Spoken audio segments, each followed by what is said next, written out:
수요원입니다. 이태원 참사를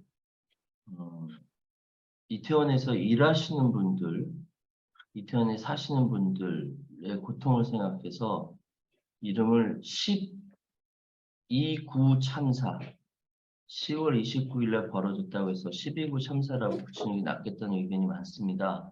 MBC에서는 공식적으로 12구 참사라고 이름을 바꿔서 부르고 있습니다. 저희도 이태원 참사라고 말씀드리는 것보다 12구 참사라고 부르는 것이 낫겠다라는 생각이 들거든요. 일단 담화 시간에 12구 참사라고 말씀드리겠습니다. 오늘 제 담화의 제목이 실루안 망루와 죄입니다. 굉장히 은혜롭게 지었지만 그 내용상 부제로서는 신의 부제 속에 우리의 삶이라고 지었습니다. 지난 한 주 동안 참 기가 막히지만 일주일 내내 제 방송 스케줄 상의 모든 주제가 다 12구 참사 이야기를 할 수밖에 없고요. 그 영상 이야기를 할 수밖에 없었고요. 거기 있는 사람들 이야기를 할 수밖에 없었습니다. 그래서 저도 트라우마가 생긴 것 같아요. 생길 것 같아요. 마치 세월호 사건 이후에 겪었던 그 느낌이 그대로 살아나는데 제가 저번에도 말씀드렸습니다만 아들 한결이가 그날 낮에 마포구청에서 무슨 행사가 있다고 끝나고 나서 아빠 저 선배들이 후배들이 그 행사한다고 찾아왔는데 끝났으니까 오늘 헬렌데이니까 홍대를 갈까요? 이태원을 갈까요? 그러더라고. 그래서 야, 너 오늘 엄마 생신이다. 다음 주에 엄마 여행 가는데 생신에는 어디 가면 안 되지? 그래가지고 아들이 입이 이만큼 대빠를 내서 집에 들어왔어요. 그리고 생일 축하합니다. 케이크 자르고 밥 먹고 자고 났는데 새벽에 그 난리가 났습니다. 전화가 오고 고등학교 제 친구는 거기서 친구 딸이 다리가 부러졌어요. 다리가 부러졌는데 병원 찾아가서 딸을 끌어안으면서 제일 먼저 한 말이 고맙다. 딸 다리가 부러졌는데 첫 마디가 고맙다였습니다. 오늘 성경 본문은 그 실로암 망루가 무너진 이야기거든요. 근데 다른 개역 개정이나 개역 한글을 보면요, 뭐 빌라도가 어떤 갈릴리 사람의 피를 그들의 제물에 섞은 일로 예수께 아뢰 어렵잖아요. 다른 번역들도 다 보니까 다 어렵게 표현되어 있는데 현대인의 성경이 유일하게 빌라도가 제사를 드리고 있는 갈릴리 사람들을 죽인 이야기를 했다라고부터 이야기를 합니다. 빌라도가 툭하면 유대 사람들을 많이 죽였다라는 것은 당시 역사가 요세푸스가 이미 증거한 이야기이기 때문에 사실로 보입니다. 그렇게 사회적 참사는 많이 벌어졌었죠. 식민지에서 툭하면 죽었죠. 말씀에 앞서서 아들랑 공동체 여러분께 여쭤볼 게 있습니다. 여러분이 만약 불가피하게 그 자리에 있어야 한다면 과연 어느 자리에 있어야 할까 하고 5가지 사례를 말씀드릴게요. 불가피하게 그 자리에 있어야 한다면.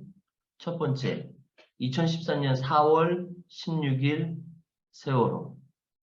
두 번째, 1980년 5월 24일 광주 전남도청. 세 번째, 1947년 4월 3일 제주도 중산간 마을. 네 번째, 1941년부터 1945년까지 독일 아우슈비츠 수용소. 그리고 마지막 5번째, 2022년 10월 29일 밤 10시 15분 이태원 해밀턴 호텔 옆 골목. 답하시기가 어려우시면 제가 질문을 바꿔서 다시 한번 여쭤보겠습니다. 제가 방금 예시를 든 그 5곳, 그 비극의 시간에 과연 하느님은 무엇을 하고 있으셨는지 아시는 분 있으십니까? 뭐 제가 답을 알고 있어서 여쭈는 건 아니고요. 같이 이 문제를 깊이 숙고하기 위해서 여쭙는 겁니다. 담화를 하는 입장이니까 제 생각을 잠깐 말씀드릴게요.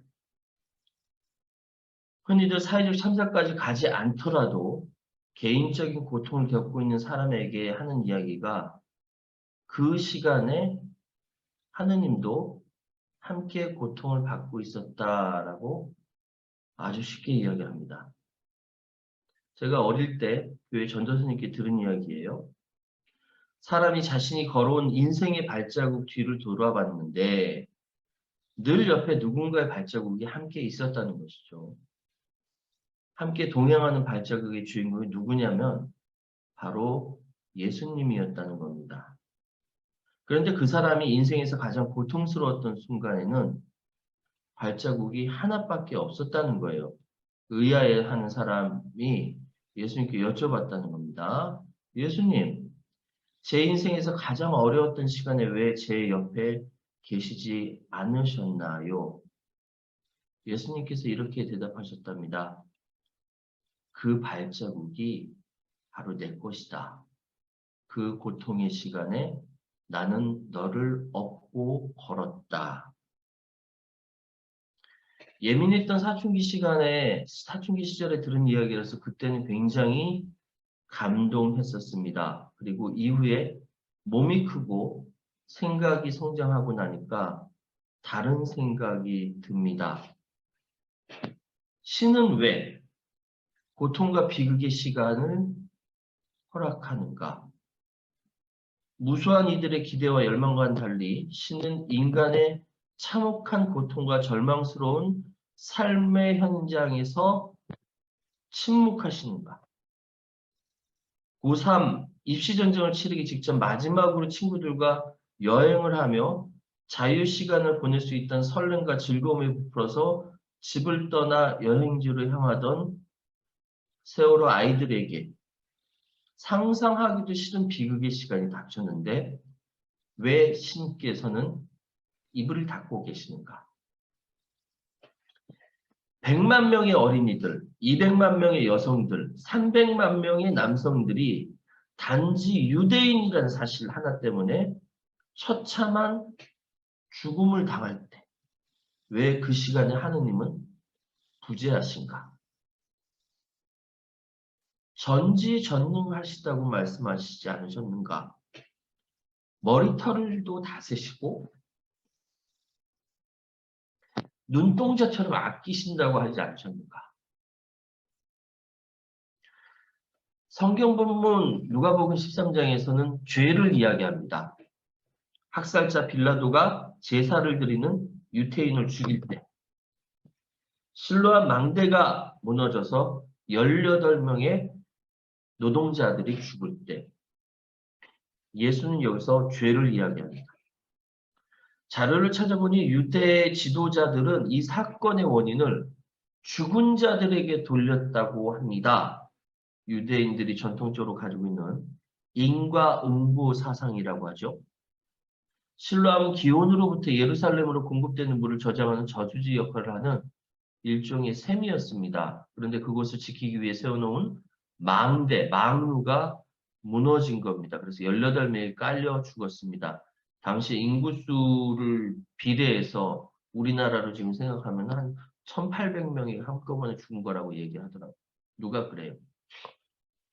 아마도 로마 총독 빌라도가 물의 공급을 개선하기 위해 수로 공사를 실시하다 일어난 일인 것 같습니다. 예수는 당시 유대인들이 가지고 있었던 사상이 인과응보 사상과 다른 이야기를 합니다. 그 사람들의 죄가 많아서 죽은 거냐? 니네 죄는 적은 줄 아냐? 라고 이야기하죠.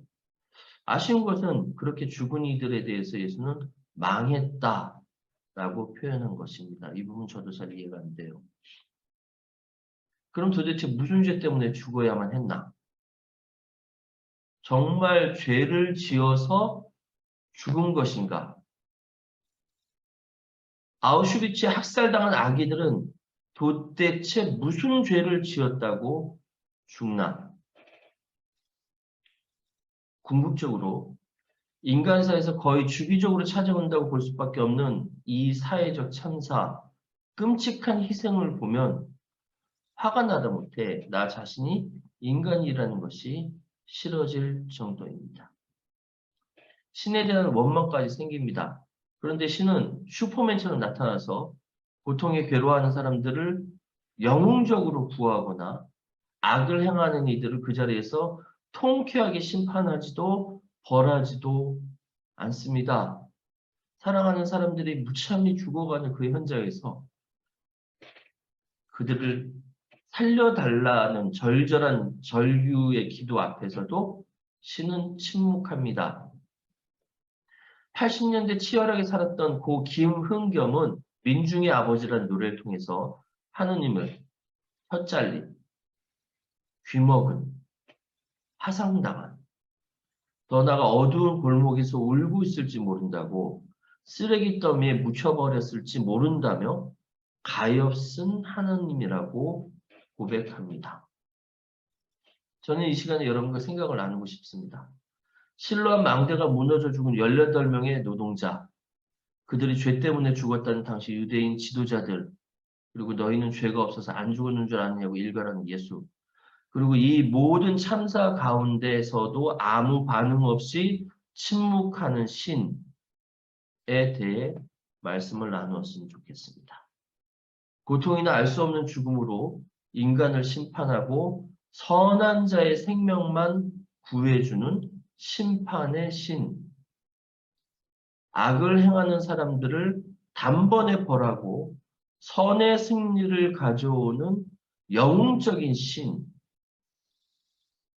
자신만의 성공과 번영과 안녕을 기도하는 사람들의 기도 속에 소원 리스트를 기적처럼 들어주는 도깨비 방망이 같은 신. 그런 신은 없다는 것을 우리는 압니다. 그러면 우리는 무엇을 믿고 무엇으로 살고 있는지에 대해서 진지하게 고민했으면 합니다. 그래서 제 오늘 담화의 제목은 실로암에 무너진 망루와 죄이지만 부제는 그 시간에 과연 하느님은 무엇을 하고 계셨는가에 대한 질문으로서 신의 부제 속 우리의 삶이라고 지었습니다.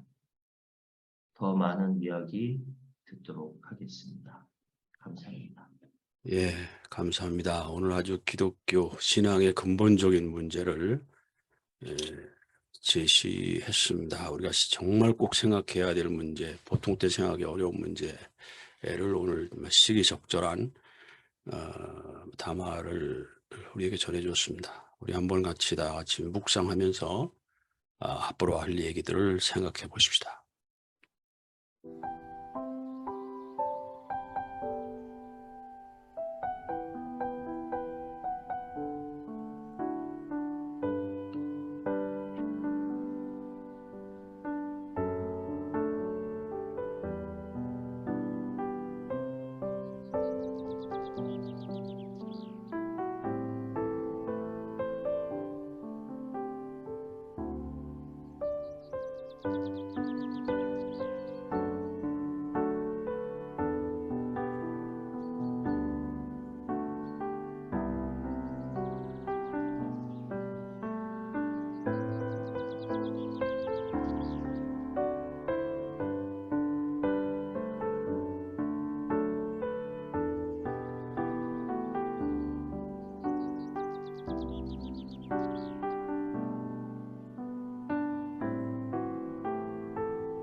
예, 감사합니다.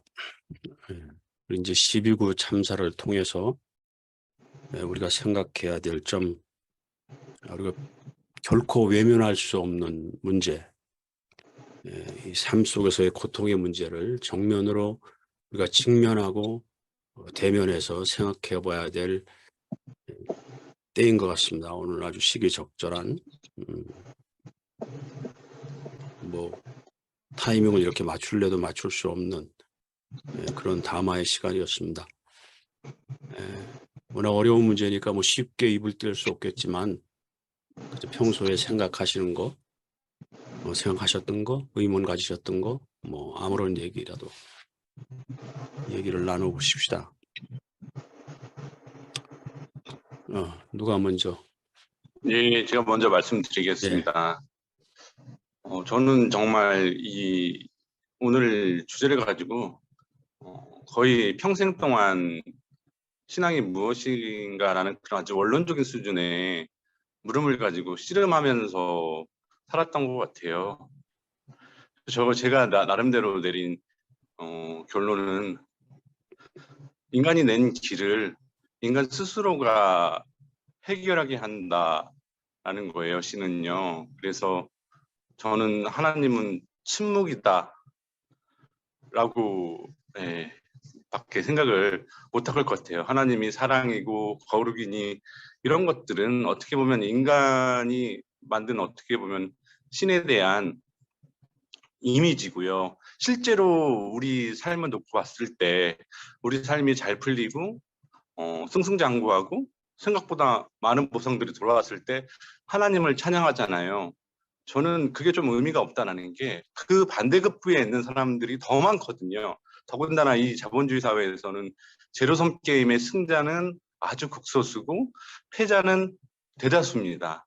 근데 그런 구도에서 우리 패자는 승자가 되기를 바라고 그런 욕망 속에서 하나님을 바라보고 하나님을 찬양하고 경배한다라는 게 저는 참 그게 오히려 신앙의 함정이 아닌가라는 생각이 들었고요. 이런 참사나 어려움을 겪을 때 하나님은 침묵한다라는 것을 사람들이 생각하고 사람들이 하나님을 주체적으로 대면했으면 좋겠어요. 이런 어려움을 겪을 때 신은 침묵하기 때문에 이런 어려움들을 우리 스스로 극복하려고 하고 우리 스스로 극복할 수 없는 부분이 있다면 그것이야말로 신앙의 영역이라고 생각을 하면서 신과 도전하고 신을 향해서 대면하고 그런 것이 우리가 할 수 있는 신앙의 모습이 아닌가라는 생각이 들었고 저는 진짜 그렇게 생각해요. 우리가 잘 된다고 일이 잘 풀려서 하나님을 찬양하는 것이 아니라 우리가 안 되고 어렵고 힘들지만 우리 삶을 스스로 개척하고 우리 스스로 문제를 극복하려고 하는 그 모습, 우리의 어려운 운명들을 우리가 받아들이고 그 운명과 대면하는 것, 이것이 바로 하나님을 향한 경배와 찬양이 아닌가라는 생각이 들었습니다. 그래서 저는 신앙을 그렇게 받아들이고 있고 저는 그 노예의 종교에서 벗어나서 정말 자유의 종교, 주체의 종교, 신에 대해서 끊임없는 물음을 던지는 것, 그것이 신앙이 아닌가라는 생각이 들었습니다. 이상입니다. 네, 신앙 고백적인 얘기를 임원 형제가 해주셨습니다. 또 다른 분 누구 얘기하실 분이세요? 모용원 형제 마이크 켜주세요. 예. 저는 나중에 60대 들어서 좀 깨달았는데요.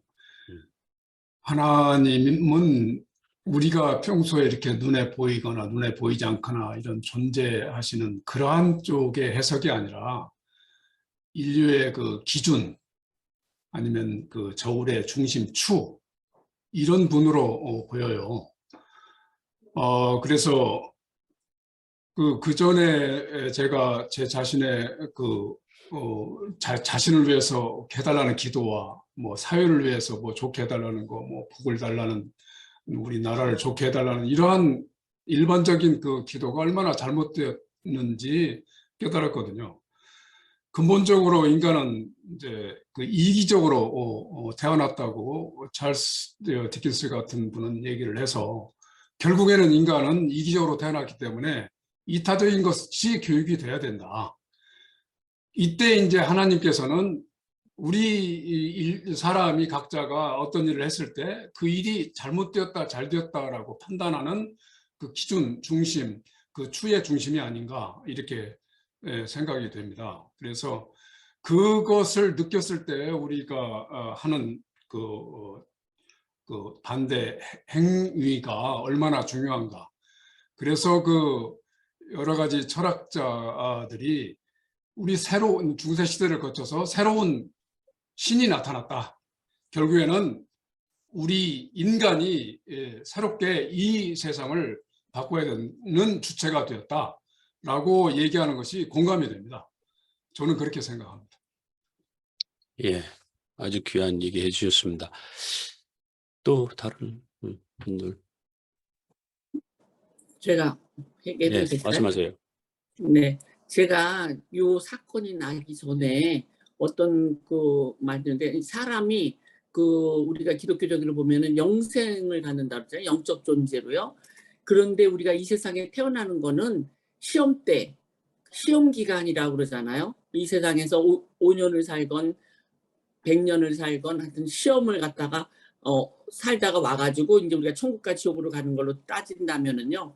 그래갖고서 이제 어떤 사람이 물어봤어요. 5살 먹은 애는 그럼 천국에 가느냐, 지옥에 가느냐, 왜 어떻게 되느냐, 5살 먹은 애가 죽은 경우는 어떻게 됐느냐. 그랬더니만 그 유명하신 분들이 하는 얘기가 5살 먹은 애는 그걸로 충분하게 걔가 그 5년 동안에 이 세상에서 살 걸 천국을 갖다 누렸기 때문에 이미 걔는 이 세상에 더 시험을 당하지 않아도 된다. 그래서 간다. 근데 제가 이제 요번에 이렇게 참사로 죽는 걸 보면요. 물론 죽는 사람도 괴롭죠. 그 몇 시간 동안에 굉장한 고통을 받고 죽었는데 그 몇 시간 고통을 받지만 그들의 부모, 지금 내가 아틀란타에서 죽은 사람 그 부모가 얘기하는 걸 들었는데요. 그 부모는 그 자식이 당한 고통에 걔는 죽었으니까 이제 영적으로 굉장히 좋은 데로 이사를 간다고 그래요. 우리가 죽어본 사람들이 얘기하면 죽고 나면 그렇게 좋다고 그래요. 영적으로 굉장히 번화한 곳으로 가기 때문에 내 친구도 내가 죽었다는 애 그 실질적으로 얘기 들었는데 너무 죽고 싶다고 그런 애가 있어요. 너무 좋다고. 그런데 영이 안 죽으니까. 그런데 그 아틀란타에서 죽은 그 아버지가 너 말이야 코리안 정부 말이야. 코리안 정부가 내 아들을 죽음으로 해서 내 인생을 완전히 망쳐버렸다. 나는 그 사람들이 50대밖에 안 됐잖아요. 저 대학교 지금 다니는 애가 죽었으니까 24살 먹은 애가 죽었으니까 24살도 안 된 애가. 그러니까 그 부모가 기가 막힌 지금 삶을 사는 거예요. 그래서 그 사람이 그 어려움이 들어가는 거예요. 굉장히 어려움이 있는데 저도 여태까지 70년 살면서 굉장히 어려운 고통을 많이 당해봤어요. 5년 정도에. 그렇게 하면서 그때 정말 하나님이 계신가? 하나님도 그때 잘 믿지도 않으면서 굉장히 어려움을 당했는데 그 사는 사람은 또 이 세상에서 그 시험을 당하는 사람은 그 정도로 하나님이 이길 고통을 주세요. 하나님 못 견딜 슬픔을 안 준다 그러시잖아요. 견딜 슬픔만 내가 너한테 준다. 그래서 오늘 제가 만난 사람이 9.11 테러에서 죽은 엄마를 만났어요. 9.11 테러에서 자기 생때 같은 아들을 아주 20개가 몇 살 때 죽었나, 걔 29살 때 죽었나 하여튼 이렇게 죽은 엄마를 만났는데 그 사람이 처음에는 정말 얼굴도 못 들고 장례식에도 땅바닥에 이렇게 있어가지고 얼굴도 쳐들도 못하던 엄마가 오늘 즐겁게 웃으면서 얘기를 갖다 하는 거예요. 그러니까는 지금 9.11 일어난 지 20년이 지났으니까 지금은 좀 회복이 돼가지고 지금은 또 자기의 삶을 등산도 하고 삶을 갖다 살고 있더라고요. 굉장히 힘들.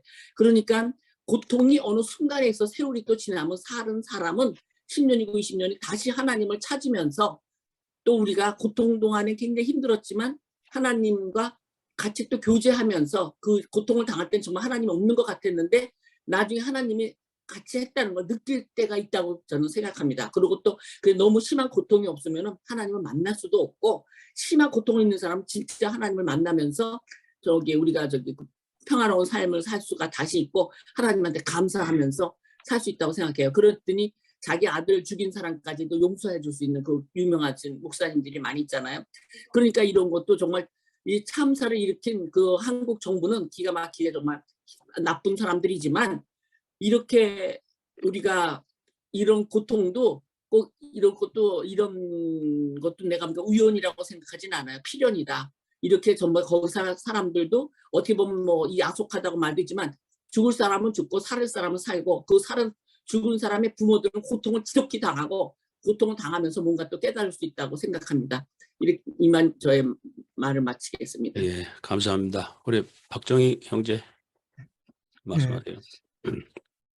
네, 이렇게 어려운 사정을 당해서 우리가 또 하나님을 생각할 수밖에 없는 그런 상황인 것 같습니다. 그런데 그냥 저의 기본적인 심정은 그냥 모르면 모르는 대로 있으면 좋겠어요. 뭐, 이러이러해서 하나님은 이런 뜻이 있었을 거야. 지금은 이렇지만 하나님이 보답을 해줄 거야. 또 반대로, 뭐 이런 데 나타나지도 않는 게 무슨 하나님이야.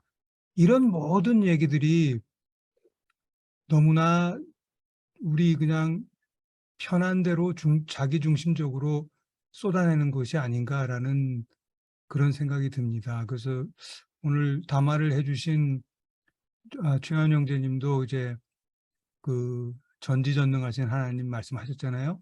그러니까 모든 거 omniscient, omnipotent, omnipresent 어디나 계시고 모든 거 아시고 이게 진짜 무엇보다도 강한 힘을 가지신 하나님. 그런 하나님의 개념은 누가 만들었나요? 어쩌면 그런 하나님이 필요했던 인간들이 만들었겠죠. 그리고 우리가 대답을 받지 못할 때는 자기들이 만든 하나님이 없는 거 아닌가? 거기에 대해서 마치 반항하듯이 또는 절망하듯이 우리가 얘기하지만 사실 우리가 확인할 수 있는 것은 인간의 머리로 만든 선한 하나님도 없는 것으로 만들 수 있는 그런 폭력성이 인간에게 있다는 사실 아닐까 그런 생각이 듭니다. 그래서 이런 참사라고 하는 것이 하나님을 원망하기 전에 인간이 만들어둔 일이었다라는 것에 대한 인정이 필요하지 않을까라고 생각하고요. 하나님의 존재는 그때 어디 있었을까? 하나님의 힘은 앞으로 어떻게 나타날까? 저는 도저히 알 수 없습니다. 그런데 내 일이 아니더라도 우리가 슬퍼할 수 있는 것, 또 요번에 희생자들이 정말 젊은이들이라서 더 가슴 아프지만 젊은 사람이 아니더라도 또 한국 사람이 아니더라도 전혀 모르는 사람이더라도 우리가 같은 슬픔을 느낄 수 있는 것, 그것은 우리에게 하나님을 맺는 마음이 있기 때문이 아닌가 그런 생각은 해봅니다. 이상입니다. 네, 감사합니다. 정영민 목사님. 예, 사실은 유대인들은 선민입니다. 그리고 그들이 이제 수천 년 동안 자신들은 야훼가 자신들을 보호해준다라는 계약을 맺었다고 믿고 있었잖아요. 근데 아까 우리 최한 형제도 아우슈비츠, 그래서 유대인 학살과 견주어서 그 물음을 하셨죠. 그리고 유대인들도 사실 그 물음을 가지고 있죠. 해결하지도 못했어요. 그죠? 그런데 이제 유대인 시각에서 봐도 자신의 조상 대대로 자신의 부족신이든 민족신이든 야훼가 자신과 거룩한 언약을 맺었어요. 그래서 보호해 주겠다라는 거잖아요. 그런데 600만 명이 학살당했을 때 이거는 본인들이 생각할 때 인류 역사에 다시는 반복되지 않을, 그래서 그들은 그 자신의 신앙 또는 신학이 포스트 아우슈비츠 신학이라고 얘기하잖아요. 그러니까 그걸 겪고 나서 그 사람들의 신에 대한 생각은 엄청나게 바뀌어졌습니다. 물론 뭐 제가 공식적으로 또 이럴 때 드러나는 이야기를 제가 엘리 위잘의 더 나이트를 가져올 필요는 없습니다만, 유대인들은 철저히 자신들의 선민과 그다음에 야훼와의 어떤 그 성약, 계약 아래서 자신이 겪었던 거를 풀어내지 못했어요. 그래서 몸부림을 친 거죠. 일본의 엔토 쇼샤쿠가 침묵이라는 소설을 썼지 않습니까? 여러분들 영화도 나오고 또 소설을 보셨을 테니까 신이 어디 계셨냐? 제가 여러분들에게 그 오랏줄에서 성인은 몸이 무거워서 이미 목숨이 끊어졌고 야윈 어린애가 오랏줄에 대롱대롱해서 생과사를 오가고 있을 때 누군가 뒤에서 물었다. 신이 어딨냐? 그랬더니 저기 있잖아, 저 오랏줄에. 그 어린애와 같이 죽어간다는 아주 절망적인 외침이겠죠. 그러나 또 다르게 해석될 수 있는 여지를 그 속에 남겨놓았습니다. 그렇죠? 그래서 신은 고통당하여 죽는 사람들 그 속에 함께 고통당하고 죽어가고 있다라는 고백도 될 수 있지 않겠습니까? 그런데 우리 말씀을 맺겠습니다만 우리 박정희 형제님께서 말씀하셨듯이 우리가 겸손히 모르는 건 모른다고 얘기해야지 여기에 수많은 사람들이 한국에서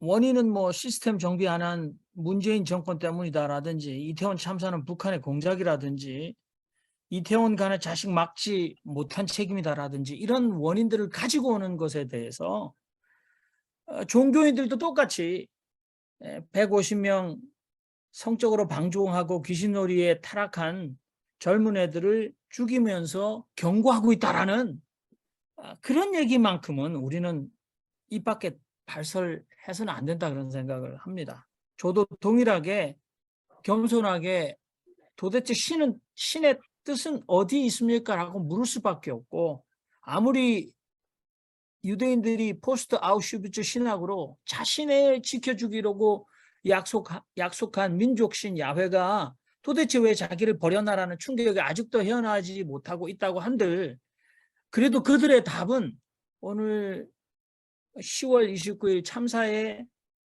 생때 같은 자식을 죽인 부모들에게 답이 될 수 없다라는 생각이 듭니다. 이상입니다. 예, 고맙습니다. 또 누구 아직 마이크 켜신 분이 없으시니까 막간을 이용해서 신성남 형제님. 예, 앞에 말씀해 주신 분들 말씀 공감하면서 잘 들었습니다. 오늘 토픽이 뭐 워낙 거대한 담론이죠. 뭐 결론적으로 말하면 알 수 없다고 얘기할 수도 있고요. 이제 이런 생각을 해봅니다. 그럼 하나님은 왜 처음부터 천국을 그냥 만드시지? 뭐 복잡하게 이 지구나 뭐 이 세상을 만드셔가지고 이 안에서 지지고 볶고 이렇게 고통받고 왜 애초에 그래요? 그러면 처음부터 그냥 천국을 만드셨으면 뭐 생로병사가 없을 것 아니겠습니까? 그래서 그런 생각을 해봅니다. 우리가 태어나는 순간 죽는 게 정해져 있듯이 이 생로병사는 우리가 태어나는 순간 우리 인생에 담겨진 이 그릇이다, 이 내용이다. 그래서 하나님께서 중요하게 보시는 것은 생로병사를 우리가 겪느냐 안 겪느냐가 아니라 그 속에서 어떻게 너희들이 사는 거냐, 너희들이 어떻게 살 것이냐, 그런 선택을 우리에게 주시지 않았나 그런 생각을 하고요. 누구에게나 이 고통이 올 때 왜 나만 이렇게 당하나, 왜 나는 유달리 남보다 더 심하게 당하나 이런 생각을 하는데 제 지인 하나가 예수를 잘 믿고 뭐 신학교까지 가겠다고 요란을 떨다가 어느 날 신앙을 떠났습니다. 젊은 날에. 그 왜 떠났나 물어보니까 자기 자식이 자폐에 걸렸어요. 자폐로 태어났습니다. 그러니까 그 얼마나 그 가정이 고통을 받고, 그러니까 거기서 원망이 생긴 거예요. 하나님이 계시다면 어떻게 이런 고통이 나에게 올 수 있습니까? 애가 밤에 자다가도 깨가지고 밤새 울고 온 동네가 떠나가게 시끄럽고 뭐 의사가 전혀 소통도 안 되고 부모가 그냥 하루 종일 매달려서 아이를 돌봐야 되니까요. 이거는 말할 수 없는 고통입니다. 결국은 신앙을 떠났어요. 하나님이 계시면 이럴 수가 없다. 그래서 제가 그 지인한테 얘기를 했습니다. 그러면 당신은 다른 사람이 자폐당할 때는 왜 하나님 안 떠납니까? 다른 사람이 자폐보다 더 심한 고통, 죽음, 억울한 병, 그 많은 것을 당할 때는 그럼 그때는 하나님이 계셨냐? 왜 자기 자식이 당하니까 이제 와서 떠나냐?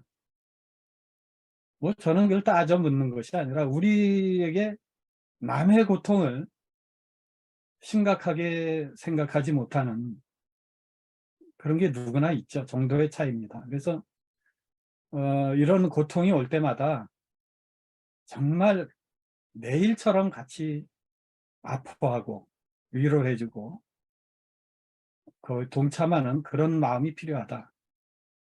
제 친구 하나가 처음 예수 믿기 시작할 때 이 지방 출장을 고속버스 타고 많이 다녔습니다. 그럼 차가 좀 위험하잖아요. 고속도로 달리고. 그런데 그 친구가 하는 소리가, 아유, 차가 고속도로 달려다 뒤집어져도 나는 살 것 같다. 나는 괜찮을 것 같다. 하나님이 헐끗 하나 안 건드릴 것 같다.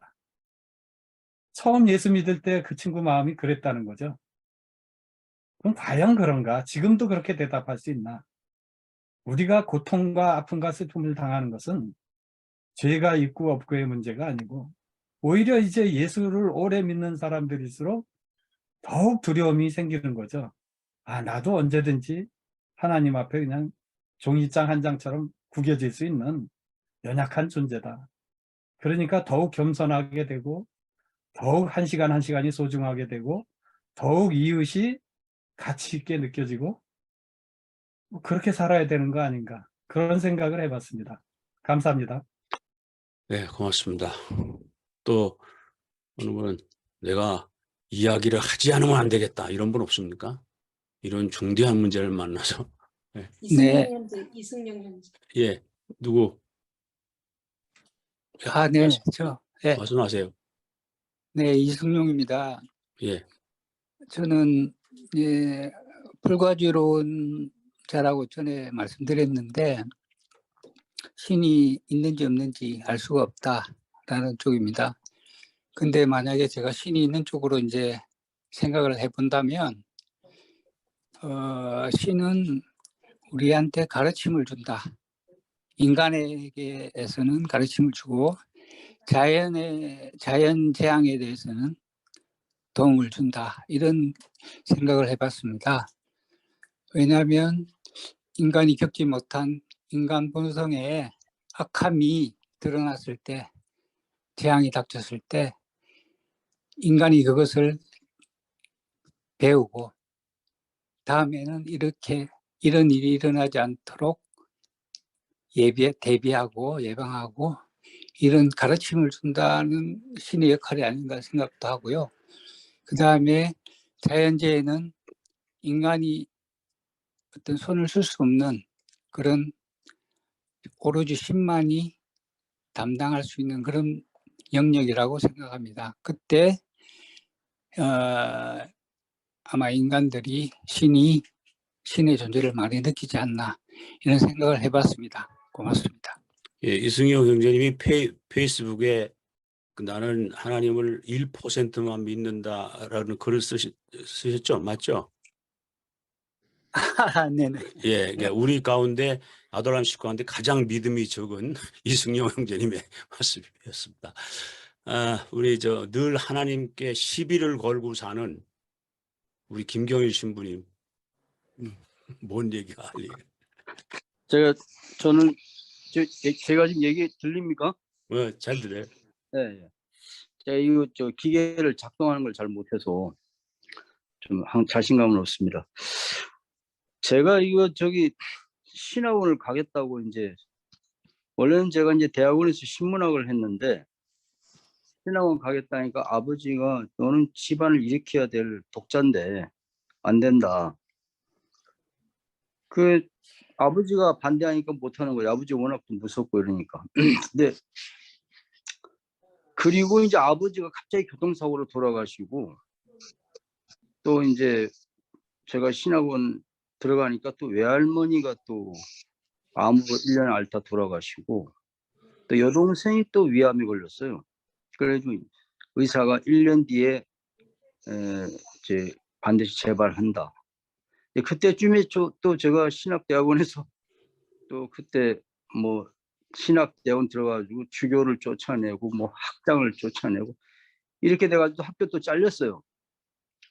그때 집에 돌아오기 어려워가지고 저희 이제 그 가까운 선배가 이제 하는 그 상주 성당에 이제 거기 가서 이제 얹혀 있었는데 그분이 좀 대천덕 신부님 하는 그대로 그 예수원에 하는 분이셨어요. 그래가지고 낮에 중보 기도를 하는데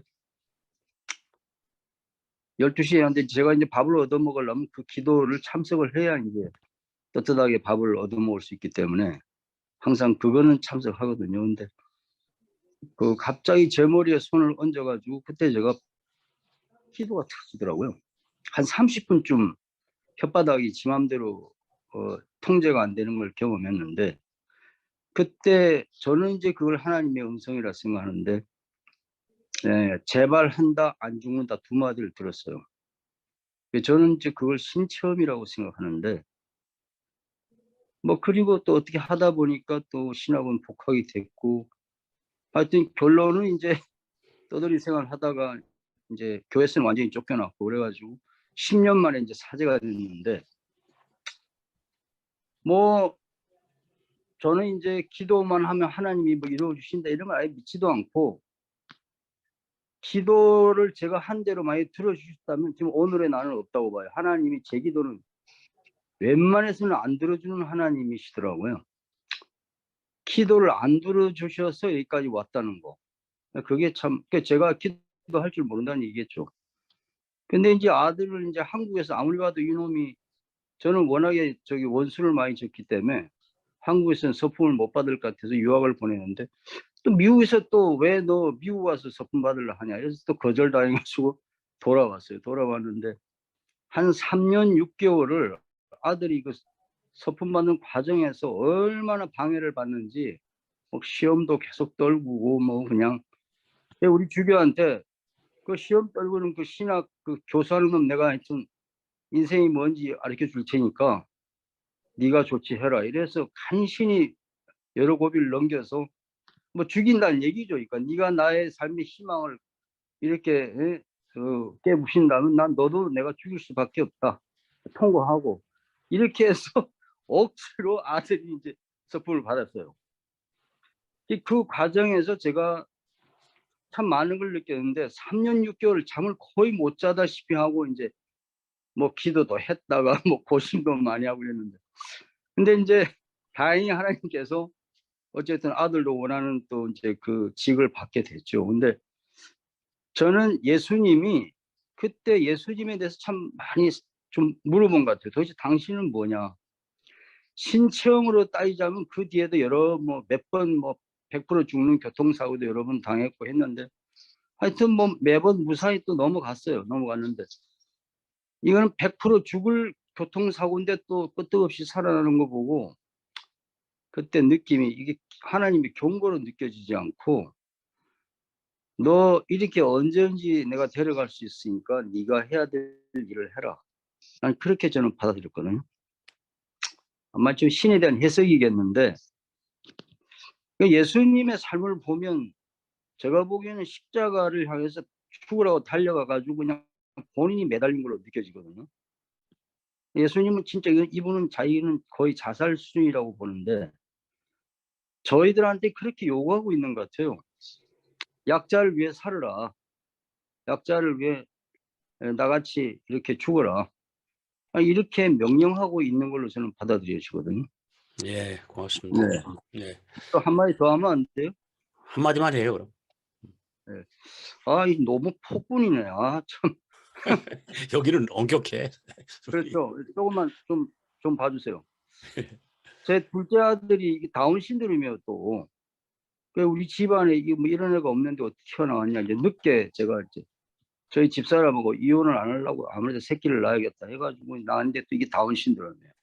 근데 결과적으로는 이제 그 아이 때문에 저희 집사람도 신학 박사를 딸 정도로 그 신학에 매달리게 됐고 아들도 또 신부가 됐고 이런 걸로 봐서는 글쎄 뭐 하나님의 뜻을 우리가 어떻게 알겠어요. 그냥 해석을 하는 건데 그러나 하여튼 그 주님의 명령 같은 게 저는 있다고 봐요.